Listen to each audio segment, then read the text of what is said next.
नमस्कार। विट्ठल भाई Patel inter college Sirathu कौसाम्बे की ऑनलाइन क्लास में भाई सभी छात्र छात्राओं का स्वागत है। पिछली क्लास में हमने जो है वैद्युत विभव चैप्टर फिनिश कर दिया था, ख़त्म कर दिए थे उसको। आज नया चैप्टर, न्यू चैप्टर शुरू करेंगे। नया चैप्टर क्या है हमारे पास? अध्याय 4 संधारित्र तथा परावैद्युत है। संधारित्र तथा परावैद्युत। संधारित्र को अंग्रेजी में क्या कहते हैं भाई? कैपेसिटर। और परावैद्युत क्या कहते हैं? डाइलेक्ट्रिक कहते हैं। तो इस चैप्टर की शुरुआत चलते हैं चालक और विद्युत रोधी या अचालक, जिसे ही क्या कहते हैं? परावैद्युत कहते हैं। परावैद्युत का मतलब अचालक पदार्थ। परावैद्युत का मतलब क्या होता है भाई? अचालक पदार्थ। तो सबसे पहले दो चीजें डिफाइन करके फिर आगे चलते हैं। चालक और एक टर्म होता है एक अचालक विद्युत रोधी, इसी को क्या कहते हैं? विद्युत रोधी अचालक पदार्थ या परावैद्युत पदार्थ। विद्युत रोधी अथवा क्या कहते हैं? अथवा परावैद्युत पदार्थ, अथवा परावैद्युत पदार्थ। विद्युत रोधी अथवा परावैद्युत पदार्थ। चालक, कंडक्टर इसे कहते हैं, और डाइलेक्ट्रिक इसे कहते हैं। तो देखो भाई, चालक जो है, चालक क्या है? वे सभी पदार्थ या वे सभी वस्तुएं जिनमें विद्युत धारा का प्रवाह बड़े आसानी से हो जाता है। विद्युत धारा का प्रवाह बड़े आसानी से होता है। वे वस्तुएं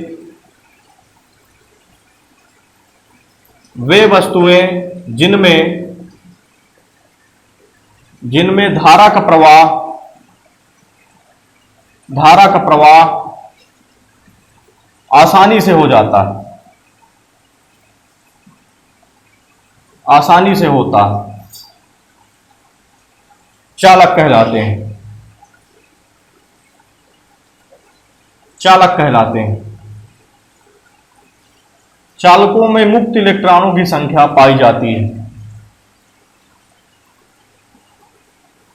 चालकों में मुक्त इलेक्ट्रॉनों की संख्या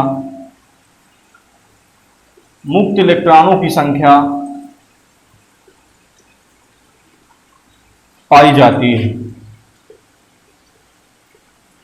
चालकों में मुक्त इलेक्ट्रॉनों की संख्या पाई जाती है जिनसे धारा का प्रवाह होता है। अब देखो भाई, मुक्त इलेक्ट्रॉन यहां क्या है? मुक्त इलेक्ट्रॉन किसी भी परमाणु के बाह्यतम कक्षा में उपस्थित जो इलेक्ट्रॉन होता है वो क्या होता है? फ्री इलेक्ट्रॉन होता है, मुक्त इलेक्ट्रॉन होता है। और वो थोड़ी सी एनर्जी पाकर, जैसे हमारे पास कोई परमाणु है, ये आपका क्या हो गया? ये नाभिक हो गया, न्यूट्रॉन प्लस प्रोटॉन होता है। यहाँ ये नाभिक हो गया आपका, न्यूट्रॉन प्लस प्रोटॉन होता है।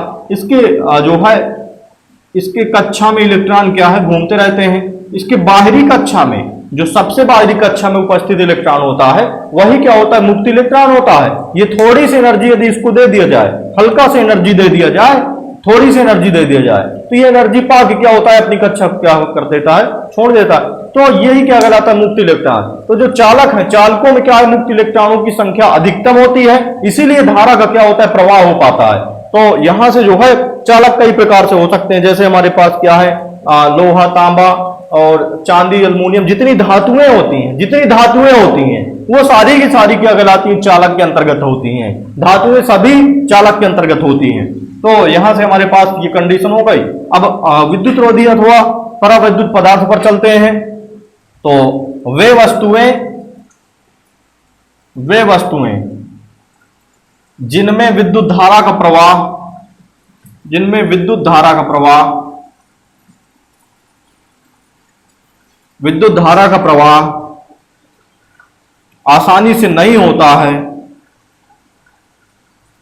बिल्कुल नहीं होता है।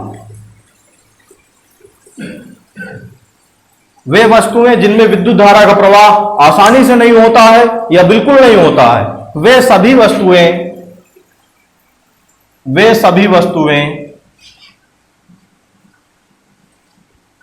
वस्तुएं क्या कहलाती हैं? परावैद्युत पदार्थ या विद्युत रोधी पदार्थ कहलाती हैं। विद्युत रोधी पदार्थ कहलाती हैं।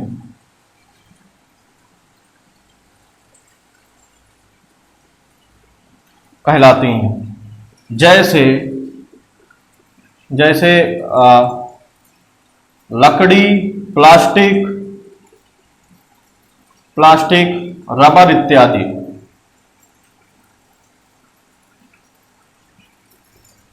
तो ये हमारे पास, और जो परावैद्युत है या विद्युत रोधी है, इनमें मुक्त इलेक्ट्रॉनों की संख्या नहीं पाई जाती या बहुत कम पाई जाती है। बिल्कुल ध्यान समझिए भाई, चालक क्या कहलाते हैं? वे वस्तुएं जिनमें विद्युत धारा का प्रवाह बड़े आसानी से हो जाता है, और इनमें और चालकों में मुक्त इलेक्ट्रॉनों की संख्या क्या होती है? अधिक होती है। मुक्त इलेक्ट्रॉनों की सहायता से ही क्या है? चालकों में विद्युत धारा का प्रवाह होता है। ये हमारी क्या कहलाती है? चालक वस्तुएं कहलाती हैं। और विद्युत रोधी अथवा परावैद्युत पदार्थ क्या होते हैं? वे वस्तुएं जिनमें विद्युत धारा का प्रवाह आसानी से नहीं होता है। वे वस्तुएं जिनमें विद्युत धारा का प्रवाह क्या होता है? आसानी से नहीं होता है या बिल्कुल नहीं होता है। विद्युत धारा का प्रवाह बिल्कुल नहीं होता है, तो वे सभी वस्तुएं क्या कहलाती हैं? हमारी विद्युत रोधी पदार्थ कहलाती हैं, जैसे लकड़ी, प्लास्टिक, रबर इत्यादि। और इनमें क्या है? इनमें मुक्त इलेक्ट्रॉनों की संख्या पाई नहीं जाती है। चलो अब चलते हैं भाई अगला टॉपिक। ये तो आपका बेसिक चीज है, ये परीक्षा में पूछी नहीं जाती है, आती भी नहीं है, ये जानकारी रहनी चाहिए आपको। अब आगे जो टॉपिक आता है आपका, वो आता है परीक्षा में, आगे आता है वैद्युत धारिता। वैद्युत धारिता टॉपिक आता है भाई, ये पूछी जाती है परीक्षा में। वैद्युत धारिता,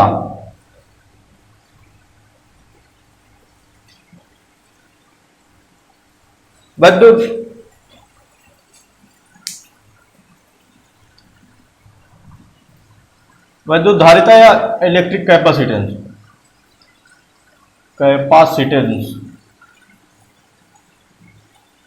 इसको कैसे परिभाषित करेंगे? ध्यान देंगे थोड़ा सा भाई। वैद्युत धारिता का सीधा अर्थ क्या? धारण करने की क्षमता, धारण अथवा ग्रहण करने की क्षमता।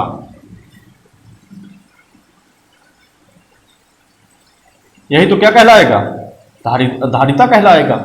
जिसमें ज्यादा ग्रहण करने की, जिसमें ज्यादा धारण करने की, धारण अथवा ग्रहण दोनों एक ही शब्द है। तो धारण या ग्रहण, जिसमें ज्यादा ग्रहण करने की क्षमता होगी, वो उसकी धारिता क्या होगी? ज्यादा होगी। जैसे सपोज दैट एक हमारे पास बर्तन हो, जैसे क्या है, हमारे पास एक बर्तन रखा है, ये बर्तन छोटा है, ये बर्तन क्या है? बड़ा है। ये बर्तन बड़ा है, तो इसमें ग्रहण करने की क्षमता, जल ग्रहण करने की क्षमता क्या होगी? कम होगी। इसमें जल धारण करने की क्षमता क्या होगी? ज्यादा होगी। तो जिसमें जल धारण करने की या ग्रहण करने की क्षमता क्या है? ज्यादा है, उसकी धारिता क्या होगी? ज्यादा होगी। जिसकी ग्रहण करने की क्षमता या धारण करने की क्षमता कम है, उसकी धारिता क्या होगी? कम होगी। तो धारिता का मतलब क्या है? इसका मीन्स क्या है? धारण करने या ग्रहण करने की क्षमता की माप। तो वैद्युत धारिता क्या है भाई? वैद्युत धारिता की परिभाषा क्या होगी? चूंकि यहां वैद्युत से मतलब है, वैद्युत से मतलब है, तो क्या आएगा? वैद्युत में सदैव आवेश आता है। वैद्युत के लिए जब बात करते हैं क्या आता है? आवेश आता है। तो किसी चालक में वैद्युत की बात हो रही है, इसलिए जो है ये बर्तन नहीं लिया जाएगा। क्या लिया जाएगा? चालक। क्योंकि चालक का मतलब है जो है कोई भी चालक हो सकता है। चालक जो है कंडक्टर कोई भी हो सकता है, आपका लकड़ी का बना हो सकता है, बैटरी हो सकती है, या कुछ भी हो सकता है। तो चूंकि वैद्युत की बात हो रही है इसलिए चालक होगा, तो यहां बर्तन नहीं लिया जाएगा। किसी चालक में आवेश, ये जल नहीं होगा, किसी चालक में आवेश ग्रहण करने की क्षमता की माप ही उस चालक की क्या कहलाती है? वैद्युत धारिता कहलाती है। धारिता का मतलब धारण करने की क्षमता। अब यहां आपकी जो है, यहां ये बर्तन की धारिता नहीं निकाल रहे हैं, किसकी धारिता निकाल रहे हैं? वैद्युत धारिता। इस चालक की वैद्युत धारिता निकाल रहे हैं। तो किसी चालक में आवेश ग्रहण करने की क्या आएगा? चालक में, चालक में पानी थोड़ी आएगा, चालक में क्या आएगा भाई? आवेश आएगा। तो किसी चालक में वैद्युत आवेश ग्रहण करने की क्षमता, किसी चालक में आवेश ग्रहण करने की क्षमता या धारण करने की क्षमता की माप ही उस चालक की क्या कहलाती है? वैद्युत धारिता कहलाती है। तो इसको लिख दें एक बार परिभाषा, तो आपको क्लियर हो जाएगी भाई।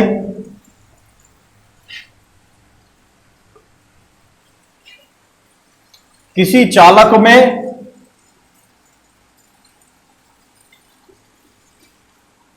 किसी चालक में आवेश ग्रहण करने की क्षमता की माप, किसी चालक में आवेश ग्रहण करने की, आवेश धारण करने की, आवेश ग्रहण करने की क्षमता की माप, ग्रहण करने की क्षमता की माप ही, क्षमता की माप ही उस चालक की उस चालक की वैद्युत धारिता कहलाता है। उस चालक की वैद्युत धारिता कहलाता है। तो ये तो आपकी थ्योरेटिकल परिभाषा हो गई। सैद्धांतिक परिभाषा, गणितीय रूप की जो परिभाषा आती है, इसमें दो परिभाषा होती है भाई। वैद्युत धारिता की हमने धारिता का मतलब क्या बताया, धारण अथवा ग्रहण करने की क्षमता की माप। तो यहां से वैद्युत है इसलिए आवेश आएगा। किसी चालक की आवेश ग्रहण करने की क्षमता की माप ही, किसी चालक की आवेश ग्रहण करने की क्षमता की माप ही उस चालक की क्या कहलाती है, वैद्युत धारिता कहलाती है। अब इसके बाद देखो, इसमें जो है हमने जो है घरों में भी आप देखे होंगे कि जैसे स्टेबलाइजर लगा होता है, यदि आपका जो है वोल्टेज कम होता है तो करंट भी क्या होता है, कम होता है। करंट का मतलब आवेश, धारा का मतलब क्या है भाई, आवेश।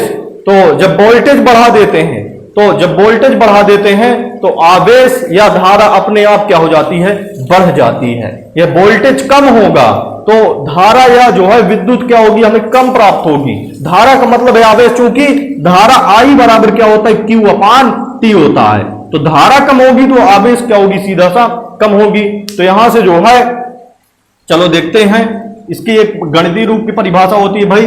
गणितीय रूप की परिभाषा कैसे होती है, यदि हम किसी चालक में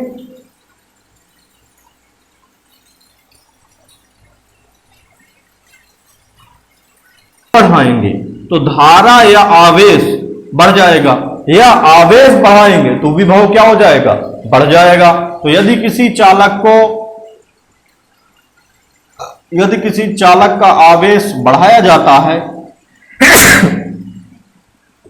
यदि किसी चालक का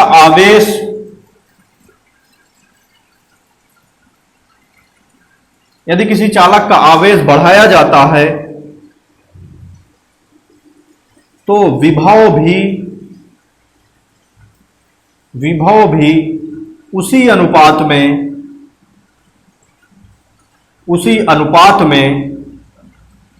बढ़ जाता है।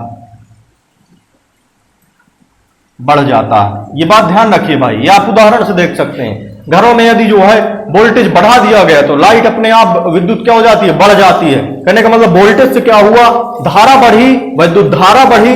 धारा का मतलब क्या है, आवेश बढ़ा। या कह सकते हैं जब आवेश बढ़ाएंगे तो वोल्टेज या विभव क्या हो जाएगा, अपने आप बढ़ जाएगा। तो यहां से अर्थात कंडीशन क्या बनेगी, अर्थात यहां से हमारे पास बनेगा Q अनुक्रमानुपाती क्या हो गया, V हो गया। Q अनुक्रमानुपाती V। तो अब यहां से अनुक्रमानुपाती चिन्ह हटाइए तो Q बराबर आएगा, अनुक्रमानुपाती चिन्ह हटेगा तो बराबर आएगा, और जब बराबर आएगा तो एक नियतांक C जुड़ जाएगा। Q और ये अनुक्रमानुपाती चिन्ह हटेगा, बराबर आएगा तो एक नियतांक क्या जुड़ जाएगा भाई, C जुड़ जाएगा, और V उसी प्रकार है। तो यहां से हमारे पास क्या हुआ, जो है C इक्वल टू ये V गुणे में इसको इधर ले आइए तो C बराबर क्या हुआ, Q/V हुआ। C बराबर क्या हुआ, Q/V हुआ। C बराबर क्या हुआ, Q/V हुआ। जहां C एक नियतांक है, जिसे चालक की वैद्युत धारिता कहते हैं।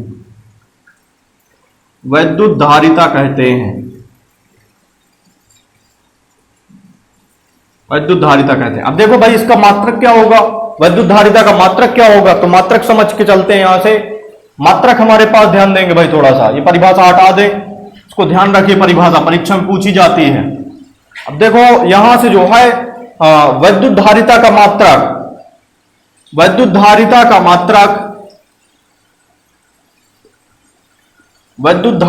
मात्रक क्या होता है, फैरड होता है। फैरड अथवा फैरड को ही क्या कहते हैं, इस फार्मूले से निकाल सकते हैं। फैरड तो वैज्ञानिक के जो है सम्मान के अनुसार है। ये जो है धारिता का मात्रक क्या होता है, फैरड। और फैरड के जो है फैरड को क्या कह सकते हैं, कूलाम प्रति वोल्ट कह सकते हैं। कूलाम प्रति वोल्ट होता है। विद्युत धारिता का मात्रक क्या होता है, फैरड अथवा कूलाम प्रति वोल्ट होता है। इसकी बीमा भाई सभी लोग निकाल के इसकी बीमा सभी लोग घर से निकालेंगे। कैसे निकालेंगे? विद्युत धारिता की बीमा बराबर ये जो है Q क्या है? आवेश की बीमा बटे V क्या है? विभव की बीमा। विद्युत धारिता की बीमा बराबर आवेश की बीमा बटे विभव की बीमा। तो इसको सभी लोग घर से निकाल के हमें जो है कमेंट्स में या तो बताएंगे, वीडियो में जो यूट्यूब में वीडियो चलता है उसके नीचे कमेंट होता है, कमेंट में या तो बताइए या तो आप जो है निकाल के कॉपी में फोटो खींचिए, फोटो खींच के व्हाट्सएप में बताइए। क्योंकि जो है पढ़ाई में थोड़ा सा जो है आप ये देखें कि पढ़ भी रहे हैं कि नहीं पढ़ रहे हैं। तो विद्युत धारिता की बीमा सभी लोग जो है इसको निकाल के बताएंगे। कल की क्लास में भाई, अगली क्लास में हम क्या बताएंगे? अगली क्लास में हम ये बताएंगे जो एक डेरिवेशन है विलकित जो है गोली चालक की धारिता, गोली चालक की धारिता बताई जाएगी। फिर संधारित्र आएगा, गोली चालक की धारिता बताई जाएगी। फिर क्या आएगा आपका? संधारित्र। फिर समांतर प्लेट संधारित्र की धारिता।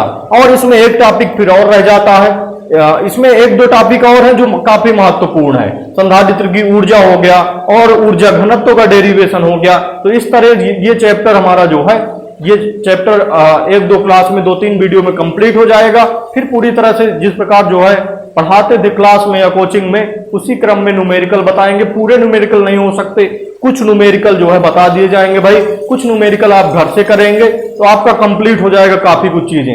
और बिल्कुल सभी लोग जब सही ढंग से पढ़ेंगे, ध्यान देंगे, तब हम भी यहाँ मेहनत करेंगे। अगर आप घर में वीडियो नहीं देखेंगे, पढ़ेंगे नहीं, बिल्कुल पढ़ेंगे नहीं और कॉपी पेन से लगाएंगे नहीं, हम जो क्लास में दिया जाता है वर्क उसको बताएंगे नहीं, तो बिल्कुल टीचर वो हिसाब से मेहनत कम कर देगा। क्योंकि आपकी बोर्ड परीक्षा है, इसलिए रेगुलर वीडियो हम देने की कोशिश कर रहे हैं, रेगुलर आपकी पढ़ाई करवाई जा रही है। क्योंकि भाई लॉकडाउन है, लॉकडाउन में जो है सीधा सा 2 महीने 3 महीने क्लास नहीं चलनी, अभी 1-2 महीना और नहीं चलनी है। तो काफी पढ़ाई कर लीजिए, कोचिंग स्कूल सब कुछ बंद है।